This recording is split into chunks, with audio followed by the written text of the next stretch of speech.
bênção. Gente, 1 Crônica 13, vim com a minha família aqui, aqui a minha esposa Tânia, minha filha Antonella. E se você vê um rapaz bonito, parecido comigo, perdido por aí, é meu filho. Está ali, está lá atrás, ali com os amigos. Primeiro livro das Crônicas, capítulo 13, versículo de número 1 em diante. Você achou? Diz assim: Davi consultou os capitães de 1000 e os capitães de 100 e todos os chefes. Então disse a toda a congregação de Israel: se vocês acharem por bem, e se isso for da vontade do Senhor nosso Deus, enviemos depressa mensageiros a todos os nossos outros irmãos em todas as terras de Israel, e aos sacerdotes, e aos levitas, com eles nas cidades, nos seus arredores, para que se reúnam conosco. E então vamos trazer para o meio de nós a arca do nosso Deus, porque nos dias de Saul não nos valemos dela. Verso de número 6. Então Davi, com todo Israel, foi a Baalá, isto é, Kiriat Jearim, que fica em Judá, para de lá trazer a arca de Deus, diante da qual é invocado o nome do Senhor, que se assenta acima dos querubins. Puseram a arca de Deus numa carroça de bois novo, e a levaram da casa de Abinadab. Uzá e Aiô conduziam aquela carroça. Diga comigo, conduziam aquela carroça. Davi e todo Israel se alegravam diante de Deus com todas as suas forças, com cânticos, com harpas, liras, tamborins, símbolos e trombetas. Quando chegaram à eira de Quidom, Uzá estendeu a mão para segurar a arca, porque os bois tropeçaram. Diga, os bois tropeçaram. Então a ira do Senhor se acendeu contra Uzá e o feriu por ter estendido a mão para segurar a arca, e ele morreu ali diante de Deus. Verso 12. Naquele dia Davi teve medo de Deus e disse: como poderei trazer a arca de Deus para junto de mim? Por isso, 13, por isso, não trouxe a arca para junto de si, para a cidade de Davi, mas fez com que fosse levada para a casa de Obed-edom, o geteu. Assim, a arca de Deus ficou com a família de Obed-edom durante 3 meses, e o Senhor abençoou a casa de Obed-edom e tudo o que ele tinha. Glória a Deus. Diga assim comigo, por gentileza: Deus abençoou a casa de Obed-edom. Diga, Deus também irá abençoar a minha casa. Aleluia. Você crê nisso? Eu posso dar um aplauso a Deus por isso? Aleluia. Queridos, esse texto aqui tem uma história, um contexto que é importante relembrarmos. Davi tinha acabado de se tornar rei sobre toda a nação de Israel. Tinha reinado 7 anos e meio em Hebrom, e agora ele se tornou rei sobre todo Israel. Cumpriu-se na sua totalidade, integridade, a promessa de Deus de ele reinar sobre toda a casa de Israel, sobre toda a descendência de Abraão. Quando Davi se torna rei sobre toda a nação, ele tem então algumas decisões, toma algumas decisões importantes. Ele transfere a capital para Jerusalém, e transferir a capital para Jerusalém, ele também decide fazer outras coisas. Ele decide trazer a arca de Deus e colocar a arca num santuário, numa tenda que ele havia armado em Jerusalém, na cidade de Davi. Ele constrói um santuário e diz assim: a arca de Deus vai ficar aqui nesse lugar. E ele diz: tornemos a trazer para nós a arca de Deus, porque nos dias de Saul nós não a buscamos. Veja, o que era a arca? A arca era o objeto mais importante, mais sagrado que havia na casa de Deus, no tabernáculo. Era o objeto mais sagrado que havia no meio do povo de Deus. Essa arca, que era uma caixa de madeira coberta de ouro, tinha 4 pontas, imagem de querubins em cima, ela representava a glória de Deus, a presença de Deus, a liderança de Deus, a majestade de Deus, o governo de Deus no meio do seu povo. Ele diz: vamos trazer a arca de Deus e vamos colocá-la nesse santuário que eu acabei de construir. Então, ele transferiu a capital, decidiu trazer a arca. E por que ele toma essa decisão de trazer a arca? Primeiro, ele quer centralizar a adoração em um lugar.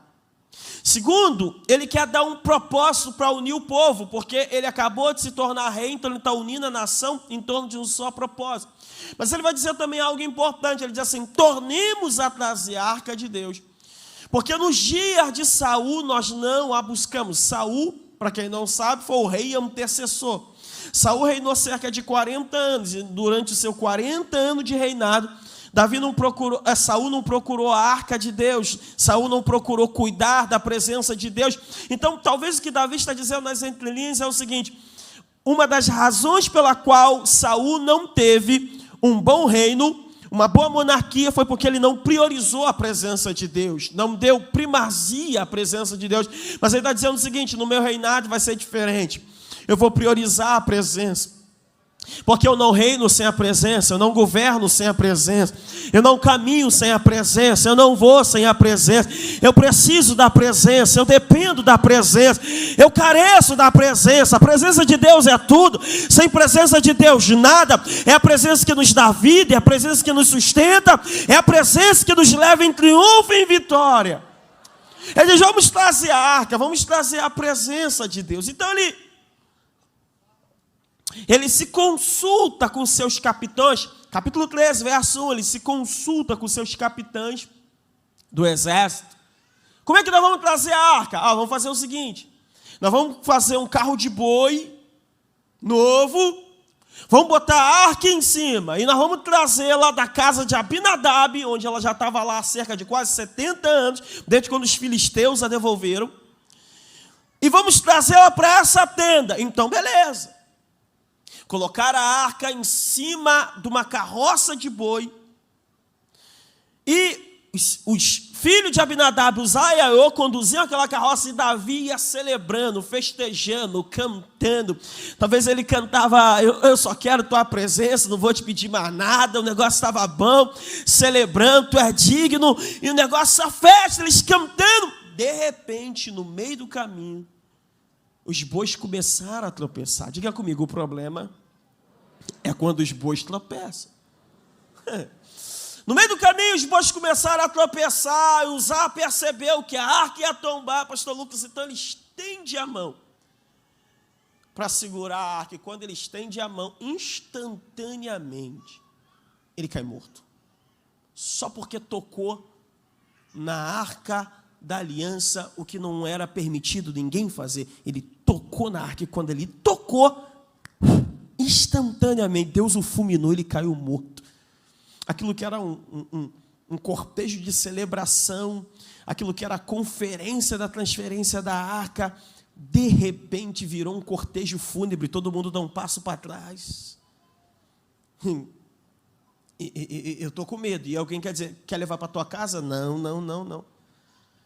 Leva para tua casa, rei? Não, tenho filhos. Todo mundo está com medo. Veja, a pergunta que eu quero fazer a você é: Davi tinha uma boa intenção em querer trazer a arca, sim ou não? Era um projeto bom, era um desejo maravilhoso ele buscar aquela arca, sim ou não? Representava a presença de Deus. E a questão é, então, por que deu errado? Eu tenho certeza que você também quer viver tempos de vitória, e você não está errado em querer viver. Eu tenho certeza que você quer viver esse final de ano, um final de ano abençoado, um 2024 triunfante, vitorioso, maravilhoso, amém? Tenho certeza que você quer alcançar coisas maravilhosas na sua vida. Então, nesse texto, nós temos aqui algumas lições. Por que deu errado? Algumas lições negativas dessa tentativa de Davi tentar trazer a arca.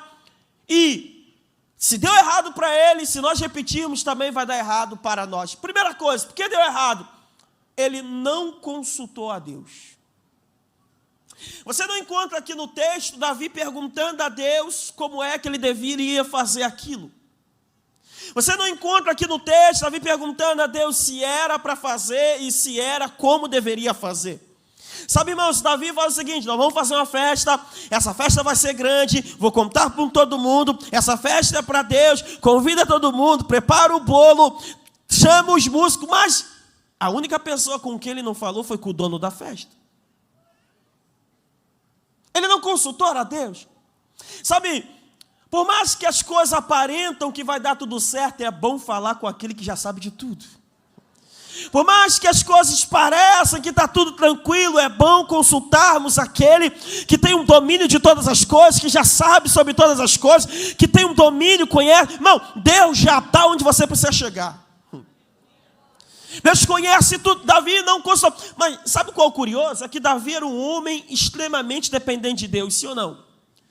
Ele é conhecido na Bíblia como homem segundo o coração de Deus. E Davi era uma pessoa que dependia de Deus, carecia de Deus, estava sempre consultando Deus. Mas a pergunta é, se Davi era um homem que dependia tanto de Deus, por que nessa ocasião, então, ele não consultou a Deus?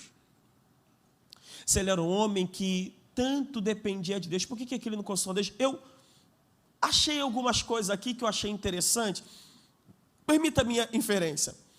Eu disse para você que Davi tinha acabado de se tornar rei sobre todo Israel. E se você pegar os textos anteriores, você vai perceber que ele vem em triunfo, conquista, vitória. Ele era rei só sobre Hebrom, agora é rei em Hebrom sobre Judá, agora ele é rei sobre todo Israel. Ele conquista os filisteus, ele conquista todos os inimigos. Então ele vem de triunfo em triunfo, vitória em vitória, conquista em conquista. Qual é a questão que temos aqui? Um pano de fundo. É simples. Quando você vem de triunfo em triunfo, vitória em vitória, a tendência natural é você botar no modo automático. É você dizer, eu já sei como é que funciona. É só eu repetir aquela estratégia que vai dar certo nessa. Só que eu vim dizer para você que a resposta que Deus te deu para aquela oração não necessariamente serve para esse problema que está diante de você. Eu venho dizer para você que, ainda que tenha dado certo para você no passado, nenhuma garantia você tem de que isso vai dar certo para você no presente. Então é bom nós pararmos e dizer, Deus, eu preciso da tua direção. Eu preciso do teu conselho, eu preciso que o Senhor fale comigo, eu preciso que o Senhor me mostre a direção. Parece que está tudo normal, a maré parece estar tranquila, mas o Senhor sabe da correnteza que está por baixo e meus olhos não conseguem. Irmão, uma vez eu ouvi uma frase muito simples, mas muito sábia: um mapa não é a realidade. Você olha um mapa e diz assim, aqui corre um rio, você olha aqui corre um rio, mas o mapa mostra o rio, mas não mostra a correnteza, não mostra o fluxo da maré. Então tem coisas que é detalhe. Outra coisa importante que temos aqui, qual é, pastor? Se ele está debaixo de conquista, ele se tornou rei sobre toda a nação, então ele está debaixo de aplausos, debaixo de elogios. Irmão, se celebraram e ovacionaram Davi quando ele não era nem soldado e matou Golias, tu imagina agora que ele é rei sobre todo Israel, quantos aplausos ele está recebendo? Quantos tapinhas ele está recebendo? Sabe qual é a verdade? A verdade é que às vezes os elogios nos tornam surdos à voz de Deus. A verdade é que às vezes a quantidade de curtida, de comentário, de compartilhamento não nos deixa ouvir o que Deus tem para falar conosco. Às vezes a notificação no celular de que o Pix caiu na conta deixa a gente tão motivada que Deus está querendo dizer, ei, tem um detalhe aqui que você não está vendo, tem algo aqui que eu quero te mostrar, mas a gente está debaixo de tanto elogio que nós acabamos não enxergando aquilo que Deus tem para nós. Então escute uma coisa, meu irmão, se está dando tudo certo, dependa de Deus. Se as portas estão escancaradas, dependa de Deus. Mesmo que está tudo correto, dependa daquele que tem a saída e sustenta a tua vida. Dependa de Deus. Caminhe com Deus, espere em Deus. Segunda coisa, segunda pergunta é: Davi buscar a arca era algo de Deus, sim ou não? Sim. Aí você diz assim para mim, reverendo pastor Isaac, ora, se era de Deus, por que deu errado? Se não. Sabe, eu não sei se onde você mora é assim, mas onde eu fui criado era assim. Se as coisas vão bem, nós dizemos, é de Deus. Se as coisas vão mal, aí nós falávamos, não é de Deus. Só que Davi estava tomando uma decisão que era de Deus e deu errado. Sabe o que isso aqui me ensina? Que as coisas de Deus para nós também dão errado. Como assim, pastor? Porque era de Deus, mas não foi feita à maneira de Deus. Você pode ter algo de Deus, mas se você não fizer a maneira de Deus, elas podem não dar certo para você. A questão não é que, às vezes, o negócio não era de Deus, é que, às vezes, ele não foi feito na forma de Deus. Às vezes, não é que o relacionamento não é de Deus, é que, às vezes, os princípios de Deus ali não estão sendo levados da forma como Deus queria. E quando eu não faço da forma que Deus quer, então eu não tenho um resultado dado pelo comando de Deus. Pastor, onde é que ele errou? Onde é que ele fracassou? Você disse que ele não agiu. Então, vamos lá, primeira coisa. Onde foi que ele botou a arca? Onde foi que ele botou a arca? Num carro de boi. Vamos fazer uma carroça nova? Vamos. Vamos botar o carro de boi em cima? Vamos. Opa, peraí. Da onde ele tirou a ideia de botar a arca de Deus em cima de um carro de boi? Aí você deve ter pensado que ele um dia estava sentado, de repente ele teve uma visão e o anjo mostrou uma carroça de boi e falou, meu servo, põe a arca em cima dessa carroça. Não. Sabe de onde ele tirou essa lição? Dos filisteus. Os filisteus, quando devolveram a arca, 1 Samuel, capítulo 5, capítulo 6, eles botaram a arca em cima de um carro de boi. A diferença é que a arca, no caso dos filisteus, a carroça era puxada por vaca. Era feminino. Davi só mudou o sexo, não, masculino. Mas a ideia de onde vem? Dos filisteus. A questão é a seguinte, e os filisteus, o que tem a ver com os princípios dele? Nada. Os filisteus, o que tem a ver com a fé dele? Nada. Então aqui tem uma lição, qual é? É quando eu baseio a minha vida em princípio de quem não tem o mesmo princípio que eu. É quando eu tomo decisões fundamentais baseadas no pensamento, no sentimento, nos princípios de quem não caminha na mesma direção do que eu, de quem não tem os mesmos alvos do que eu, os mesmos planos, o mesmo projeto, a mesma fé, a tendência é dar errado.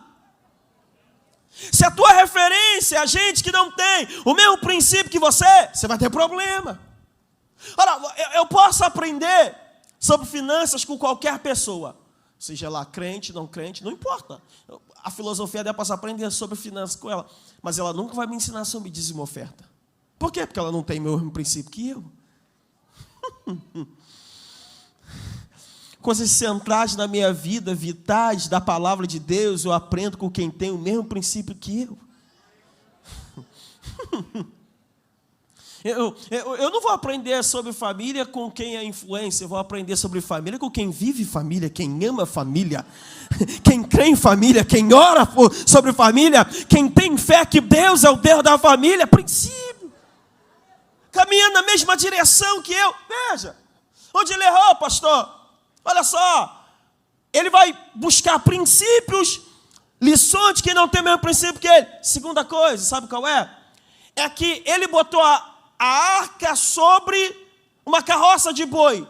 Só que a Bíblia diz em Números capítulo 4, que quem tinha que carregar a arca era quem? Os levitas. Deus disse, os levitas não carregam. Eles disseram, vamos botar num carro. Sabe qual é a verdade?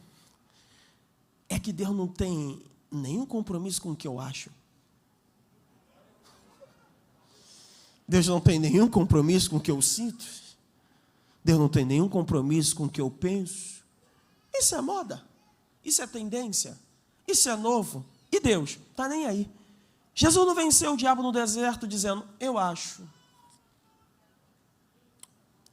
Deixa eu ver. Hashtag está amarrado, Satanás. Sai de retro. Jesus venceu o diabo como? Está escrito. Está escrito. Está escrito. Deus tem compromisso com o que está escrito. Deus tem compromisso com a palavra. Ele diz: eu velo sobre a minha palavra para fazê-la cumprir. É a palavra que abençoa, é a palavra que liberta, é a palavra que prospera. Salmo 1 diz: bem-aventurado o varão que não anda segundo o conselho dos ímpios, nem se detém no caminho dos pecadores, nem se assenta na roda dos escarnecedores. Antes tem o seu prazer na lei do Senhor, e na sua lei medita de dia e de noite. Pois será como árvore plantada junto ao ribeiro de água, a qual dá seu fruto na estação própria, e cujas folhas não caem, e tudo quanto fizer prosperará. É a palavra que garante a nossa segurança. Está escrito. Está escrito. Agora, olha uma coisa interessante. Ele quebrou a ordem, porque quem que tinha que carregar a arca era quem? Os levitas. Agora, veja, eu disse para você que Davi tomou conselho com quem?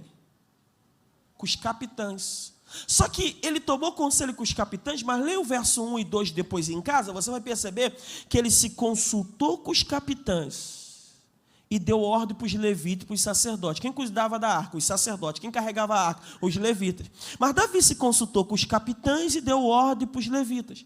Ou seja, ele se consultou com quem ele deveria mandar e deu ordem para quem ele deveria perguntar. Se você toma um conselho errado, ele pode destruir a sua vida. Deu errado. A tragédia se instalou. Diga comigo, a tragédia se instalou. O caos se estabeleceu. De repente ele para, vê aquilo tudo, e o texto diz assim: e temeu Davi ao Senhor. Oh, parece um texto ruim, mas é um texto muito bom. Porque a Bíblia diz que o temor do Senhor é o princípio da sabedoria. Davi olhou aquilo, ele temeu a Deus e falou assim: como é que eu vou trazer a mim a arca de Deus? Aí alguém olhou e falou assim: rapaz, tem um tal de Obed-Edom ali, porque a gente não bota a arca na casa dele ali, deixa um tempo, depois a gente vê o que a gente faz e tal. E a arca foi para onde? A arca foi para onde? Diga, na casa de Obed-Edom. Veja, agora eu tirei lições negativas do texto. Agora vamos tirar desse texto, da segunda tentativa de Davi, lições positivas. A arca foi para onde? Na casa de Obed-Edom. Agora, a primeira coisa que eu, antes de entrar aqui, vou te fazer uma pergunta. Eu disse que a arca era o objeto mais sagrado e mais importante que havia no meio do povo, sim ou não? Sim. E a arca foi parar na casa de quem? Se a arca era o objeto mais sagrado, mais importante que havia, por que Obed-Edom foi escolhido para a arca parar na casa dele? Sinceramente, eu não achei resposta. Se eu disser que eu tenho uma resposta, vou ser mentiroso. Mas me fez pensar em algo. Será que Deus pode confiar a você aquilo que é precioso para Ele? Será que Deus pode deixar na tua responsabilidade aquilo que mais o agrada? Aquilo que Ele tem mais valor? Que para Ele tem mais valor? Agora, olha a segunda tentativa de Davi. Primeiro deu tudo errado, agora ele vai tentar de novo. E aqui tem algumas lições. Primeira lição: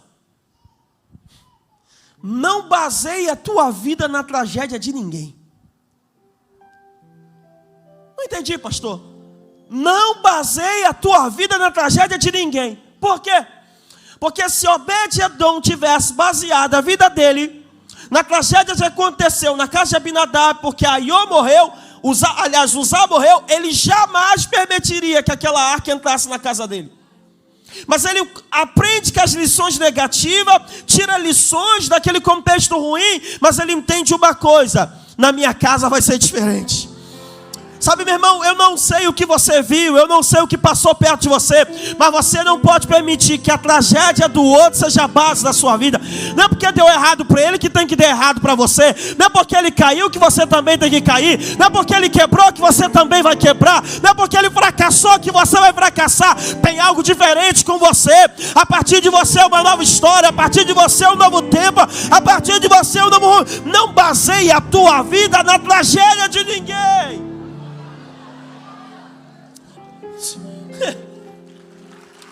Não baseie sua vida na tragédia de ninguém. Escute, isso aqui é muito importante. Isso aqui é muito importante.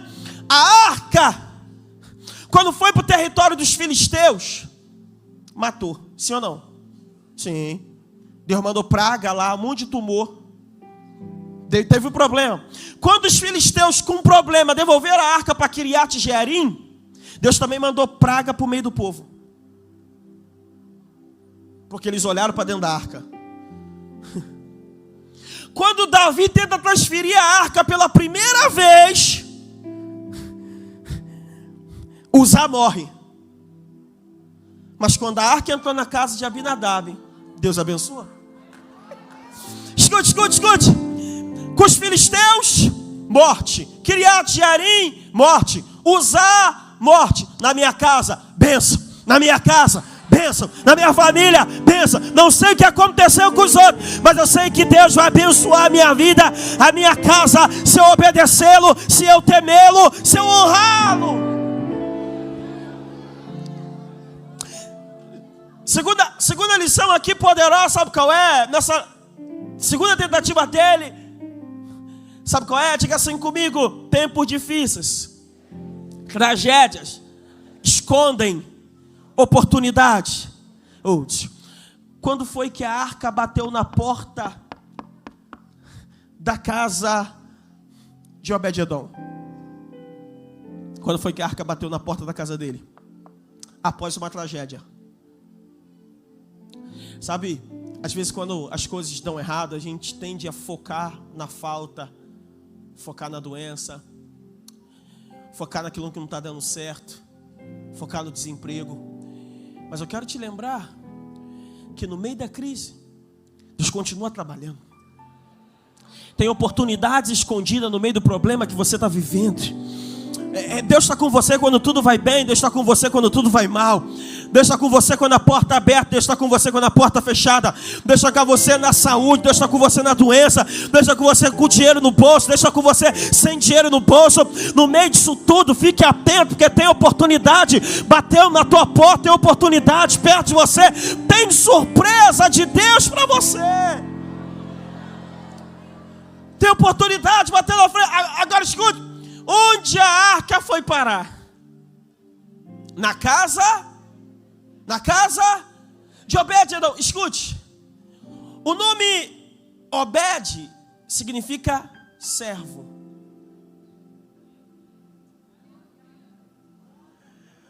O nome Obed significa servo. A arca foi parar na casa de quem? De quem serve. Presença de Deus sempre vai abençoar a família de quem serve. Presença de Deus sempre vai abençoar a casa de quem serve. Você não perde tempo quando você sai do trabalho e vem para a igreja mesmo cansado. Você não perde tempo quando você dedica uma parte do seu tempo para trabalhar em um departamento, em um ministério. Você não perde quando você oferta, quando você dizima, quando você evangeliza. Você não perde tempo, meu irmão, sabe por quê? Se você trabalhar para os homens, pode ser que você perca, mas ninguém trabalhou para Deus e ficou sem receber pagamento. Deus é bom e paga bem, não deixa faltar para quem trabalha para Ele. Davi disse: fui moço e agora sou velho, nunca vi o justo desamparado, nem a sua descendência mendigar o pão. Quem serve é abençoado por Deus. Mateus 10, verso 41, 42, Jesus disse: quem recebe um profeta na qualidade de profeta, receberá galardão de profeta.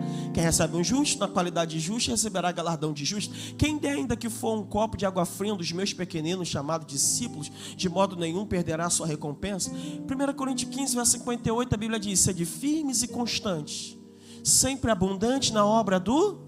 sabendo que vosso trabalho não é vão no Senhor. João 12, verso 26, Jesus disse: se alguém me servir, meu Pai o honrará.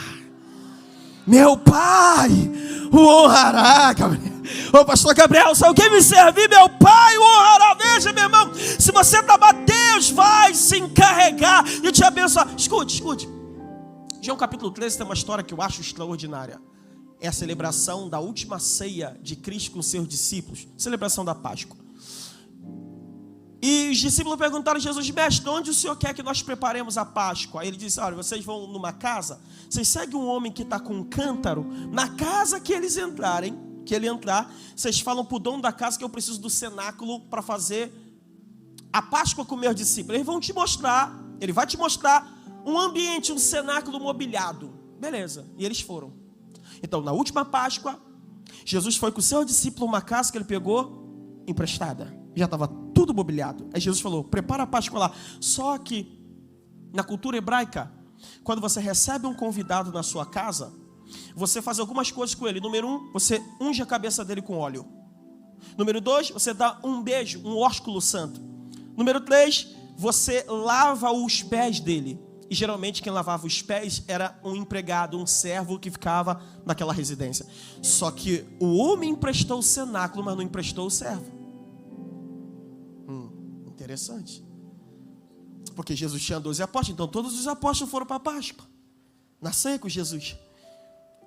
Não tinha ninguém para lavar o pé deles. Então Pedro olhou e disse: eu vou lavar o pé de Judas? Vou nada. João disse: vou lavar o pé de Filipe? Está amarrado. Tomé olhou e disse: eu não creio que eu tenho que lavar o pé de ninguém.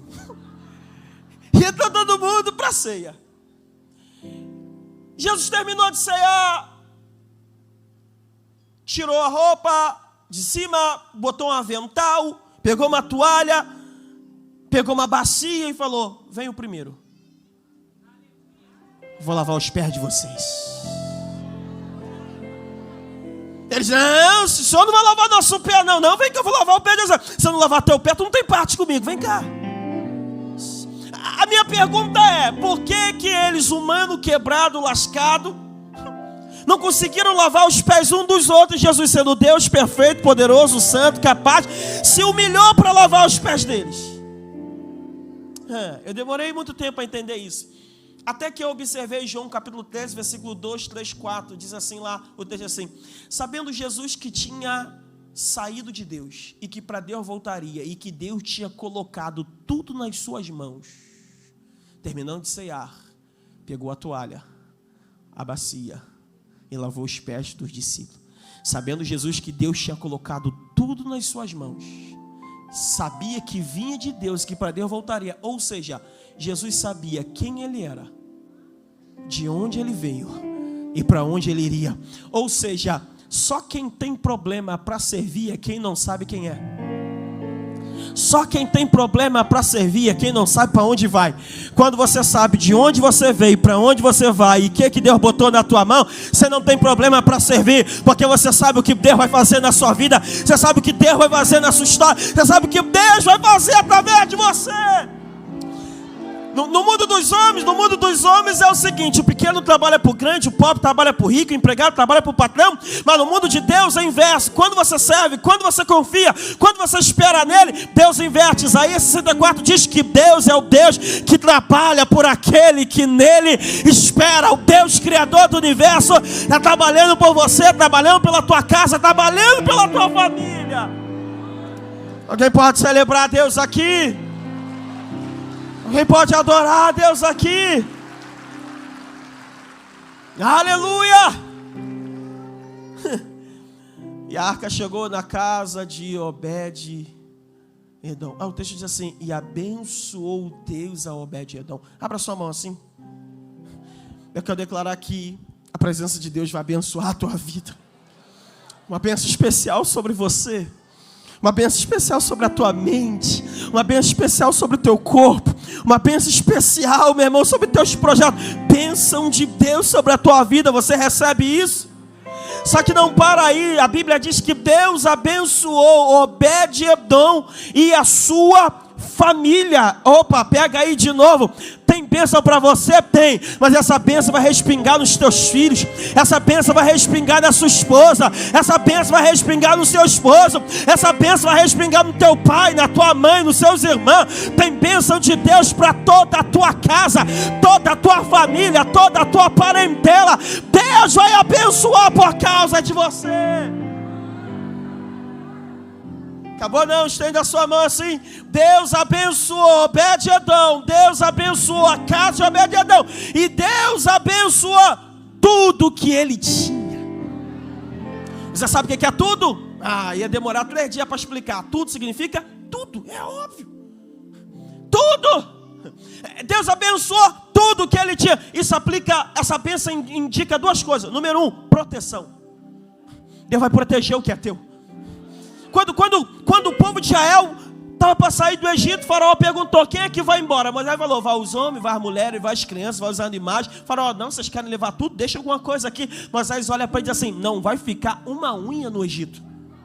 Nada que é teu vai ficar para o diabo, nada que é teu vai ficar para as trevas. Ninguém vai levar o que é teu, ninguém vai roubar o que é teu. Tudo que é teu vai ser protegido, abençoado. Toda ferramenta preparada contra ti não prosperará, não vai prosperar. Contra Jacó não vale encantamento, nem adivinhação. Não adianta olho gordo, não adianta inveja, não adianta amarrar, não adianta fazer. Está na presença de Deus, você está no esconderijo do Altíssimo. A presença dele te guarda, te protege, te livra. Protegido pela presença, protegido.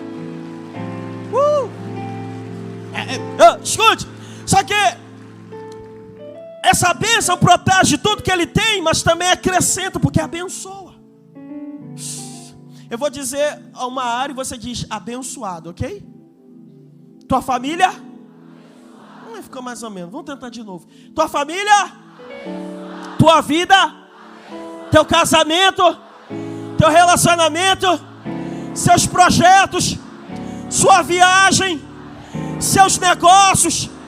Teus sonhos? Teu final de ano? 2024? Assim seja, assim seja. Assim seja, abençoado, abençoado. Abençoado, abençoado. Aleluia, aleluia. Olha para quem está ao teu lado assim: eu estou tão abençoado que eu vou pagar teu lanche no final do culto.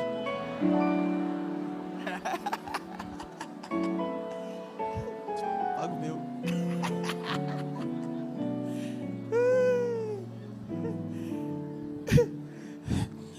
Escute. Deus abençoou Obed-Edom, sua casa, tudo que ele tinha. Eu guardo esse final. Por amor.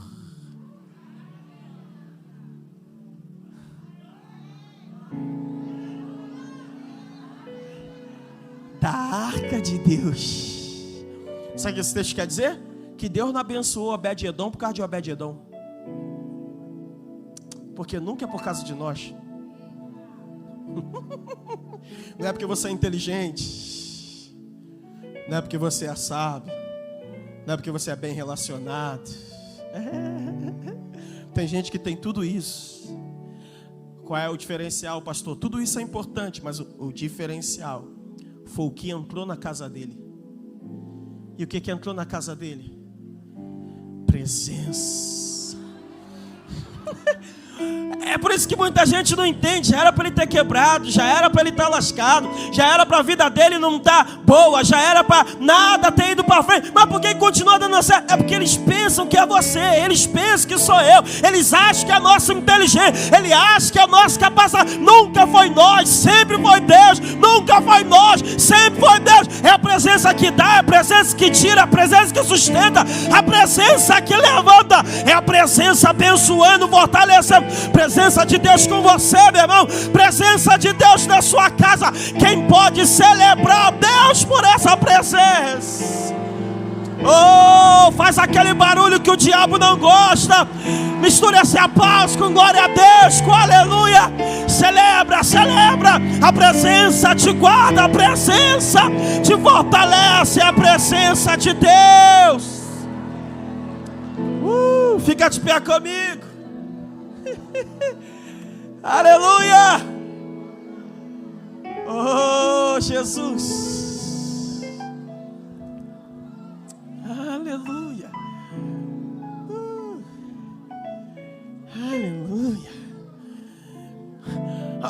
Olha para esse crente que está perto de você e diz assim: tu até não merecia, mas por causa da presença que está contigo, vai dar tudo certo para você. Diga, seus inimigos vão ficar frustrados. Diga assim, até você vai se surpreender com o que Deus vai fazer na sua vida, porque a presença que te acompanha vai abrir portas para você, vai trazer o inimaginário, vai criar conexões. Presença de Deus. Aleluia. Aleluia. Aleluia. A glória. O que mudou a vida de Obed-Edom foi o quê? Foi a presença. Pastor, tem uma miniatura da arca aí para eu levar para minha casa para dar tudo certo para mim? Tu não precisa, tem algo melhor. O que é? Jesus disse: eu sou o caminho, a verdade e a vida. Ninguém vem ao Pai senão por mim. Deus melhorou, não precisa agora de um objeto. A presença do Filho dele vai com você. Então, se você está aqui essa noite, você está afastado do Evangelho, ou quem sabe você nunca entregou a sua vida a Cristo, e você quer tomar essa decisão, eu convido você a sair de onde você estiver, porque a presença que mudou a casa de Obed-Edom quer mudar a tua casa também. Eu sempre digo uma coisa porque é verdade. Todo mundo está esperando um ano novo, mas ano novo não traz vida nova, mas uma vida nova cria um ano novo. E para nós termos uma vida nova, nós precisamos de Cristo, porque a Bíblia diz: se alguém está em Cristo, nova criatura é. As coisas velhas se passaram, eis que tudo se fez novo. Então, onde você estiver, você está afastado, ou quem sabe você nunca entregou a sua vida a Cristo, sabe de onde você estiver, vem, nós queremos orar por você. Queremos orar com você. Deus tem um novo tempo para a sua vida. Deus tem uma nova história para você. Aleluia. Aleluia. Você não veio fazer uma visita na igreja. Você achou que veio fazer uma visita? Você veio para sair de mão dada com a presença. Você veio para Deus mudar a tua história. Deus marcou encontro com você aqui. Onde você estiver, vem. Isso. Nada nem ninguém te aprisiona aí. Nada nem ninguém pode roubar o que Deus preparou para você. Só depende de você. Decisões erradas pode destruir a tua vida, como causou a morte lá. Mas decisões certas pode abençoar você e a tua casa. Sabe, e o melhor de tudo é que essa decisão que você vai tomar não vai afetar só você, também vai afetar a sua casa, porque você também vai ser sal na terra e luz no mundo. Onde você está? Vem. Deus te convida hoje, Deus te chama hoje. Onde você está? Cadê você? Só você sabe o quanto a tua família precisa que as coisas mudem para você, que as coisas mudem na sua casa, que as coisas mudem na sua família. Antes de virar o ano, Deus quer fazer uma virada na sua vida, meu irmão. Deus quer mudar as coisas lá. Cadê você? A Bíblia diz: arrependei-vos e crede no Evangelho. Arrependei-vos e crede no Evangelho. Talvez você venha de uma grande tragédia, mas eu disse que após a tragédia, Deus pode te dar uma oportunidade. E hoje Ele está te dando uma oportunidade imperdível, inestimável. Onde você está? Vem. Entre nesse ano novo com uma nova vida. Entre nesse ano novo em uma nova história. Onde você está? Vem. Escute, se você ficar no teu lugar aí não vai mudar nada, mas se você vir aqui à frente vai mudar tudo para você. Vai mudar tudo para você. Vai mudar tudo para você. Vai mudar tudo lá. Deus vai restaurar. Deus Deus vai transformar. Oh, Espírito Santo. Cadê você? Vem. Nada te segura aí. Eu não sei se Deus vai te dar uma nova chance, mas eu sei que Ele está te dando a do dia 17 de dezembro. E essa oportunidade você não pode deixar escapar. Desce da galeria onde você estiver. Vou devolver.